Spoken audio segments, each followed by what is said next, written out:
RS football ഫാമിന്റെ പുതിയ വീഡിയോയിലേക്ക് എല്ലാ മാന്യപ്രേക്ഷകർക്കും സ്വാഗതം. ഇന്ന് നമ്മൾ സംസാരിക്കാൻ പോകുന്നത് ലാ ലീഗിലെ ടൈറ്റിൽ റേസിനെ കുറിച്ചാണ്. ഇപ്പൊ ലാസ്റ്റ് നടന്ന മത്സരത്തിൽ റയൽ പരാജയപ്പെട്ടു, ബാഴ്സ സമനിലയിൽ പിരിഞ്ഞു, അറ്റന്റിക്ക വേണ്ടിയിട്ട് വിജയിക്കുകയും ചെയ്തു.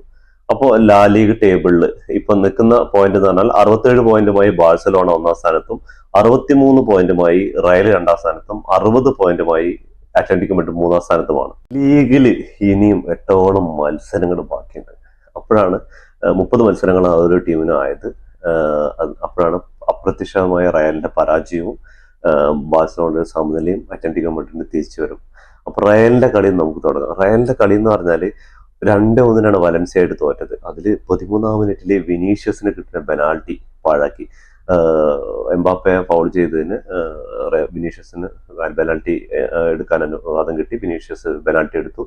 അതിൽ വിനീഷ്യസ് പരാജയപ്പെട്ടു. അതിനുശേഷം വലൻസിയ 15ാം മിനിറ്റിൽ ഗോൾ നേടുകയും വിനീഷ്യസ് തന്നെ 50ാം മിനിറ്റിൽ തിരിച്ച് ഗോൾ അടിച്ചു.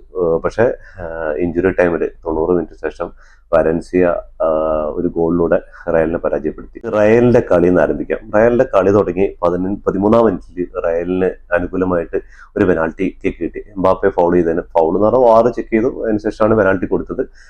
ഒരു 50-50 ചാൻസ് ആയിരുന്നു. പക്ഷെ വിനീഷ്യസ് ആ പെനാൾട്ടി ഗോൾ കീപ്പറിന്റെ കയ്യിലേക്ക് അടിച്ചു കൊടുത്തു. അതിനുശേഷം 15ാം മിനിറ്റിൽ നമ്മുടെ വലൻസിയയ്ക്ക് വേണ്ടിയിട്ട് ഫസ്റ്റ് ഗോള് സ്കോർ ചെയ്തു.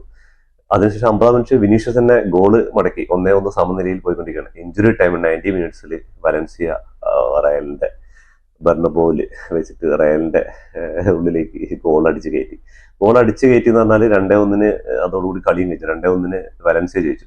ഈ സീസണിൽ റിലഗേഷൻ സോണിൽ നിന്ന ടീമാണ് വലൻസിയ. അപ്പൊ അവസാനത്തെ 2-3 മത്സരങ്ങൾ അവർ നന്നായി ഫൈറ്റ് ചെയ്തിട്ട് ഇപ്പോ 14ാം സ്ഥാനത്ത് 15ാം സ്ഥാനത്ത് നിൽക്കുന്നുണ്ട്. റയലിന് ഒരുപാട് ചാൻസുകൾ, എംബാപ്പയ്ക്കൊക്കെ പെനാൾട്ടി ബോക്സിനുള്ളിൽ നിന്ന് ഒരുപാട് ചാൻസുകൾ. അവരുടെ ഗോൾ കീപ്പറും ഡിഫൻസും മാരക ഫോമിലായിരുന്നു കളി നടന്നിട്ടുണ്ടായിരുന്നു. തീർച്ചയായിട്ടും റയൽ ഒരു 3-4 ഗോളെല്ലാം സ്കോർ ചെയ്യേണ്ട അവസരങ്ങൾ കിട്ടിയിട്ടുണ്ടായിരുന്നു. പക്ഷെ ഗോളിയുടെ അത്യപൂർവമായ അടിപൊളി സേവുകൾ, അതേപോലെ തന്നെ ഡിഫൻസിൽ ഉണ്ടായിരുന്ന വലൻസിയന്റെ മുമ്പത്തെ കളികളൊക്കെ ലാ ലീഗ് വാച്ച് ചെയ്യുന്നവർക്ക് മനസ്സിലാവും ഭയങ്കര മോശമായിരുന്നു ഈ സീസണിൽ. 17ഉം 18ഉം 19ാം സ്ഥാനം വരെ പോയിട്ടുണ്ടായിരുന്നു. ഇതിന് തിരിച്ചു വരവുണ്ടായിരുന്നു. പക്ഷെ വിനീഷ്യസ് ആ എടുത്ത പെനാൾട്ടി മിസ്സാക്കി, ഇല്ലെങ്കിൽ സമനിലയിലായെന്നെ. പക്ഷെ നിർഭാഗ്യവശാൽ ഇന്നലെ റയൽ പരാജയപ്പെട്ടു. ബാഴ്സയുടെ കളിയിലേക്ക് വരാം. ബാഴ്സയുടെ കളി തുടങ്ങി 7ാം മിനിറ്റിൽ തന്നെ ബാഴ്സ നയം വ്യക്തമായി ഗാവിയിലൂടെ ഫസ്റ്റ് ഗോൾ സ്കോർ ചെയ്തു. ഗാവി ഗോൾ സ്കോറിന് ശേഷം സെലിബ്രേഷൻ ചെയ്തില്ല. കാരണം ബെറ്റിസിൽ 2 വർഷം അക്കാദമിയിൽ കളിച്ചിട്ടുണ്ടായിരുന്നു. അതിനുശേഷമാണ് ലാമാസിയിലേക്ക് ഗാവി വരുന്നത്. അപ്പൊ സെലിബ്രേഷൻ ഒന്നും ഉണ്ടായിരുന്നില്ല. 13ാം മിനിറ്റിൽ നാറ്റയിലൂടെ അവര് തിരിച്ച് ഗോൾ മടക്കി ബാറ്റിസ്. അതിനുശേഷം നിരന്തരം അറ്റാക്ക് ചെയ്തുകൊണ്ടിരിക്കുന്ന ബാഴ്സ അറ്റാക്ക് ചെയ്ത് ഒരു കുറവുണ്ടായിരുന്നു. പക്ഷേ റിയൽ ബെറ്റീസിന്റെ ഗോൾ കീപ്പറും അതേപോലെ തന്നെ ഡിഫൻസ് പറഞ്ഞാൽ ബസ് പാർക്കിംഗ് ആയിരുന്നു. ഒരു അവസാനത്തെ 20 മിനിറ്റിലൊക്കെ ബാഴ്സ അറ്റാക്കിന്റെ പരമാവധി ശ്രമിച്ചു. കുറെ ചാൻസുകൾ കിട്ടി, കുറെ മിസ് പാസുകൾ, കുറെ ഇന്നലെ ലെമീനില് കുറെ ഇന്നലെ ആളുടെ ഭാഗത്തു നിന്ന് കുറെ മിസ്റ്റേക്കുകളായിരുന്നു ഉണ്ടായത്. എന്താ കാരണം? ആളൊരു മനുഷ്യനാണ്. അതുകൊണ്ട് തന്നെ ഒരു കളിയൊക്കെ ചിലപ്പോ നിലവാരത്തിൽ കുറഞ്ഞു തരാം. അതേമാതിരി റഫീന ഹാഫ് ടൈമിന് ശേഷമാണ് ഇറങ്ങിയത്. അതിനുശേഷം റഫീന കുറെ പ്രശ്നങ്ങളൊക്കെ ഉണ്ടായിരുന്നു. കളിക്ക് ശേഷവും റഫറി ആയിട്ടുള്ള പ്രശ്നമൊക്കെ ഉണ്ടായിരുന്നു. പക്ഷെ ബാഴ്സയുടെ ഇപ്പൊ 2 കളി നോക്കിക്കഴിഞ്ഞാൽ കുറെ മിസ്സുകൾ, ഗോള് ഡയറക്റ്റ് സ്കോർ ചെയ്യാൻ വേണ്ടിയിട്ട് അസിസ്റ്റ് ചെയ്യാതെ ഡയറക്റ്റ് സ്കോർ ചെയ്യാൻ വേണ്ടി കുറെ പാസുകൾ മിസ്സാക്കിയിട്ടുണ്ടായിരുന്നു. എന്നിരുന്നാലും 1-1 സമനില. പക്ഷെ തോൽവിക്ക് വേണ്ടി റിയൽ ബെറ്റീസ് അങ്ങനെ ഒരുപാട് കളിച്ചത്. കിട്ടിയ ചാൻസ് കൗണ്ടറിൽ കോർണർ കിക്കിലൂടെയാണ് ഫസ്റ്റ് ഗോൾ നേടിയത്.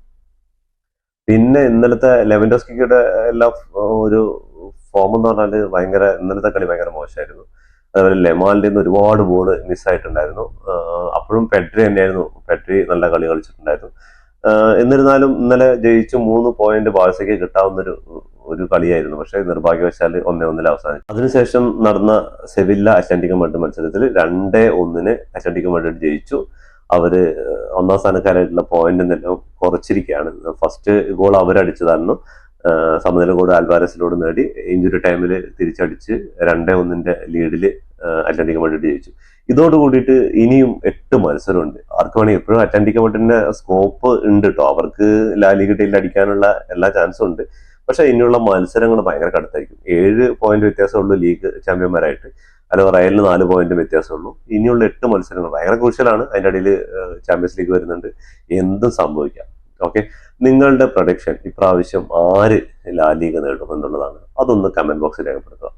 വീഡിയോ ഇഷ്ടപ്പെട്ടാൽ ഷെയർ ചെയ്യുക, ലൈക്ക് ചെയ്യുക, സബ്സ്ക്രൈബ് ചെയ്യുക. സബ്സ്ക്രൈബ് ബട്ടണിന് അടുത്തുള്ള ബെല്ലൈക്കൺ ക്ലിക്ക് ചെയ്യുക. എന്നാലാണ് ഞങ്ങൾ ചെയ്യുന്ന പുതിയ പുതിയ വീഡിയോകൾ നിങ്ങളിലേക്ക് എത്തിച്ചേരുന്നത്. Thank you. ഫുട്ബോളിനെ കുറിച്ചുള്ള പുതിയ വീഡിയോയുമായി വീണ്ടും കാണുന്നവരെ ടാറ്റ ബൈ ബൈ.